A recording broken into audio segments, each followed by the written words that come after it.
அஸ்ஸலாமு அலைக்கும் வரஹ்மத்துல்லாஹி வபரகாத்துஹு.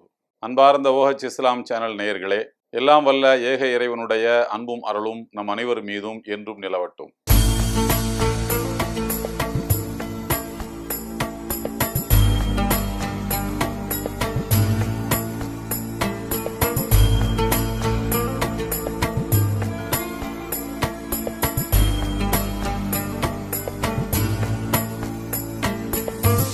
அல்லாஹு அக்பர்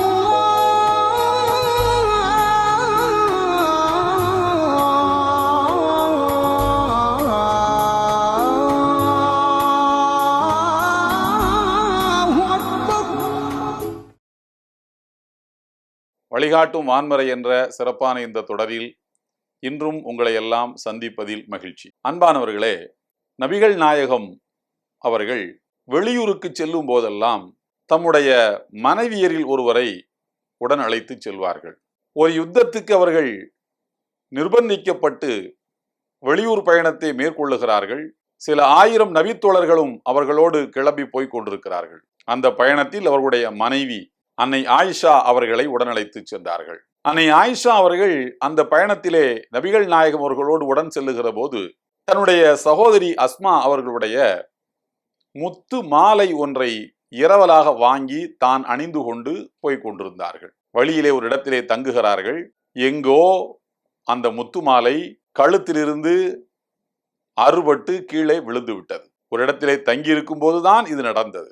அங்குமிங்கும் அலைந்து திரிந்து தேடி பார்க்கிறார்கள், எங்கும் கிடைக்கவில்லை. சில நபித்தோழர்கள் நபிகள் நாயகம் அவர்களே இறங்கி வந்து எதையோ தேடக்கூடிய காட்சியை பார்த்துவிட்டு, எல்லாம் வல்ல ஏக இறைவனின் திருத்தூதரே, உங்களுக்கு என்ன ஆயிற்று, நீங்கள் எதை தேடுகிறீர்கள் என்று கேட்டார்கள். என்னுடைய மனைவியினுடைய முத்து மாலை நழுவி விழுந்து விட்டது, அதை தேடிக்கொண்டிருக்கிறேன் என்று சொன்னார்கள். நாங்களும் தேடட்டுமா, உங்களின் சிரமத்தை குறைப்பதற்காக என்று கேட்கும்போது தேடுங்கள் என்று சொல்கிறார்கள். அந்த போரில் பங்கேற்பதற்காக போயிருந்த அத்தனை பேரும் களத்திலே இறங்கி அந்த முத்து மாலையை தேடிக்கொண்டிருக்கிறார்கள். அது எங்கும் கிடைக்கவில்லை. அது எங்கே இருந்தது என்று உங்களுக்கு தெரிந்தால் அது அவர்களுக்கு ஏன் கிடைக்கவில்லை என்பதற்கான பதிலாக அமையும். அதை நான் உங்களுக்கு இறுதியாக சொல்கிறேன். கிடைக்கவில்லை. கொண்டு வந்திருந்த தண்ணீரை எடுத்து குடிக்கிறார்கள். தேவைப்படுவோர் ஒது செய்கிறார்கள். தொழுகை செய்வதற்கு ஒது முதலில் அவசியம் அல்லவா? முகத்தையும் கைகால்களையும் கழுவி கொள்ள வேண்டும் அல்லவா? இருந்த தண்ணீர் எல்லாம் செலவாகிவிட்டது. அடுத்த வேளை குடிப்பதற்கு தண்ணீர் இல்லை. அடுத்த வேளை அங்க சுத்தி செய்வதற்கு ஒது செய்வதற்கு தண்ணீர் இல்லை. இந்த நேரத்தில் இப்படிப்பட்ட நெருக்கடி வந்து விட்டது. மெல்ல மெல்ல நபித்தோழர்களில் சிலருக்கு சலிப்பு ஏற்படுகிறது. நாம் ஒரு பெரிய லட்சியத்துக்காக இந்த பயணத்தை மேற்கொள்ளுகிறோம், வழியிலே இப்படி ஒரு பிரச்சனை. ஒரு நபித்தோழர் ஓடி வந்தார். அபூபக்கர் சித்திக் அவர்களை சந்தித்தார். இந்த அபூபக்கர் சித்திக் யார் என்றால் அன்னை ஆயிஷா அவர்களுடைய தந்தை. சொன்னார்கள், அபூபக்கர் சித்திக் அவர்களே, நீங்கள் ஒரு மிகப்பெரிய மாமனிதர். ஆனால் உங்களுடைய மகளை பாருங்கள், சிறுபிள்ளைத்தனமாக ஒரு மாலையை தொலைத்து விட்டார். தன்னுடைய கணவர் நபிகள் நாயகம் அவர்களே அதை இறங்கி தேடக்கூடிய அளவுக்கான நிலைமை வந்து விட்டது. சரி, அது போகட்டும். தண்ணீரெல்லாம் காலியாகிவிட்டது. பாலைவனத்திலே மாட்டிக்கொண்டோம், என்ன செய்வது? இப்படிப்பட்ட சிரமமெல்லாம் ஏன்? உங்கள் மகளால் வந்தது தானே என்றார்கள். அபூபக்கர் சித்திக் அவர்களுக்கோ ரோஷம் வந்து விட்டது. நேரையாக ஓடோடி வந்தார்கள். அன்னை ஆயிஷா அவர்களை மிரட்டுவது போல பேசி கொண்டிருந்தார்கள். அன்னை ஆயிஷா அமைதியாகவே இருந்தார்கள். பிறகு சற்று நேரத்தில் சரி போதும், கிளம்பி செல்லலாம் என்று கிளம்புவதற்கு எல்லோரும் தயாராகிறார்கள். அன்னை ஆயிஷா அவர்களும் கிளம்புவதற்கு தயாராகிவிட்டார்கள். அவர்கள் ஏறி வந்த ஒட்டகம் எழுந்து நிற்கிறது. அந்த ஒட்டகத்துக்கு கீழேதான் அந்த முத்து மாலை அருந்து விழுந்து கிடந்திருக்கிறது. ஊரெல்லாம் உலகெல்லாம் தேடினாலும் கிடைக்குமா? காலுக்கு கீழே தான் கிடந்தது. அது என்ன? ஒட்டகம் அதற்கு மேலே படுத்து கொண்டது, மணல் வெளியிலே. இந்த சம்பவத்துக்கு கொஞ்சம் முன்னால், மாலை கிடைப்பதற்கு கொஞ்சம் முன்னால் ஒரு தோழர் வந்து குறைப்பட்டு கொண்டாரே, உங்களுடைய மகளால் தான் இப்படி நடந்து விட்டது என்று அபூபக்கர் சித்திக் அவர்களிடத்தில். அந்த சமயத்தில் எல்லாம் வல்ல இறைவன் அருள்மறையாம் திருக்குரானுடைய 5வது அத்தியாயத்தின் 6வது வசனத்தை இறக்குகிறான்.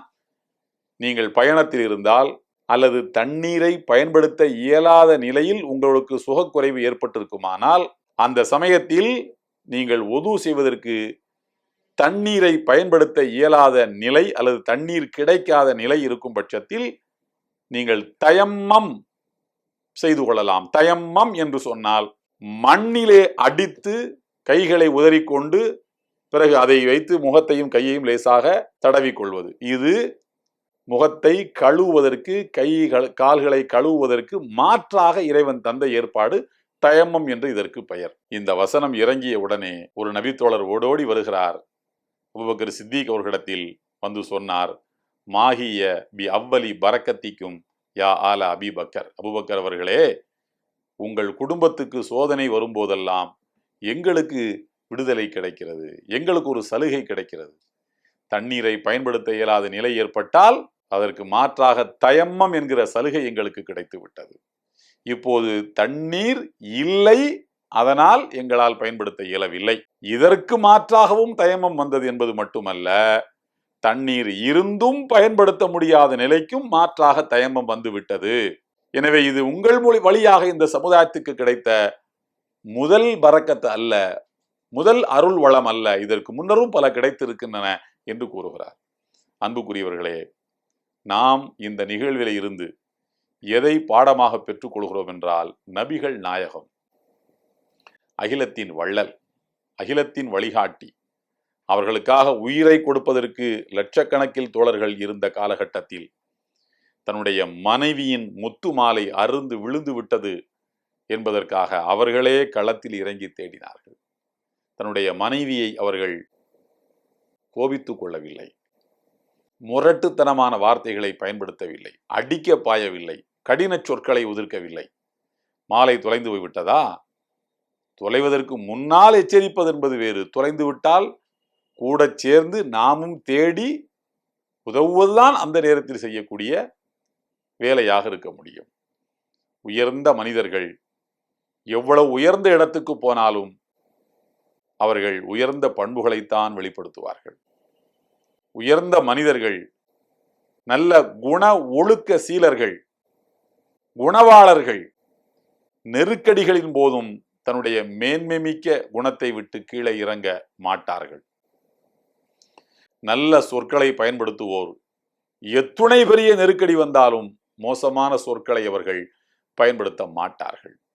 எல்லாம் வல்ல இறைவன் அருள்மறையாம் திருக்குரானில் அந்நிசா என்கிற 4வது அத்தியாயத்தினுடைய 34வது வசனத்தில் கூறுகிறான், அர் ரிஜாலு கவ்வாமூன அலன் நிசா.